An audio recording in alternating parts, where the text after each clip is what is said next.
क्या हो अगर बैटलफील्ड का सबसे बड़ा दुश्मन इंसान ही ना हो।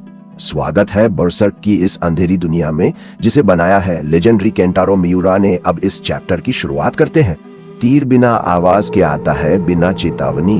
एक पल पहले ग्रिफिथ खड़ा था, अगले ही पल उसका शरीर गिरता है। ग्रिफिथ गट्स की आवाज फटती है, लेकिन उसके अंदर जो उठता है वो सिर्फ डर नहीं, जैसे कुछ बहुत जरूरी उससे छिनने वाला हो। कास्का दौड़ती है, उसके हाथ कांप रहे हैं। चार्लोट की सांस टूट रही है, गिल्ट उसे अंदर से दबा रहा है। गट सवाल करता है, किधर से आया तीर? लेकिन कोई जवाब नहीं, दुश्मन दिख नहीं रहा। और यही सबसे बड़ा डर है। अंधेरे से आवाज आती है, शांत, जैसे मौत खुद बोल रही हो।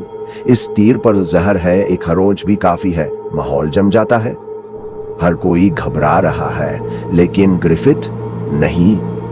ग्रिफिथ खुद तीर निकालता है, बिना दर्द दिखाए, बिना डर के। जहर है और काफी तेज। ये सामान्य नहीं है, जो मरने वाला हो वो इतना शांत नहीं होता। ये बहादुरी नहीं, ये कुछ और है, कुछ ठंडा, कुछ डरावना। वो बेहरिट, राजा का अंडा, तीर को रोक देता है। सब चिल्लाते हैं, चमत्कार, शैतान की किस्मत। लेकिन गट्स के अंदर कुछ मानने से इनकार करता है।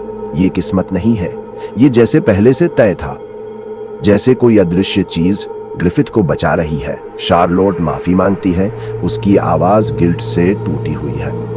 सवाल उठता है, निशाना वो थी या ग्रिफिथ? लेकिन असली बात यह है, किसी ने यह सब प्लान किया था और वो अभी भी कहीं पास है, देख रहा है। महल में जूलियस गुस्से में जल रहा है।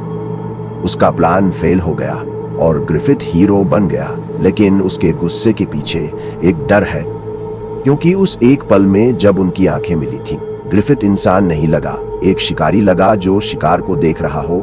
रात गहरी हो जाती है। गट्स ग्रिफिथ के सामने खड़ा है, आदेश सुनने के लिए। और फिर, मैं चाहता हूं तुम एक आदमी को मार दो। कोई हिचक नहीं, कोई भावना नहीं, सिर्फ इरादा। और उसी पल गट्स के अंदर कुछ बदल जाता है। अब लड़ाई बाहर नहीं रही, असली अंधेरा ग्रिफिथ के अंदर है। और इसी के साथ ये चैप्टर यहीं खत्म होता है। लेकिन कहानी अभी खत्म नहीं हुई है। अगर आप जानना चाहते हैं आगे क्या होता है, तो चैनल को सब्सक्राइब करें और हमारे साथ जुड़े रहें इस डार्क जर्नी ऑफ बरसर्क में। मिलते हैं अगले चैप्टर में।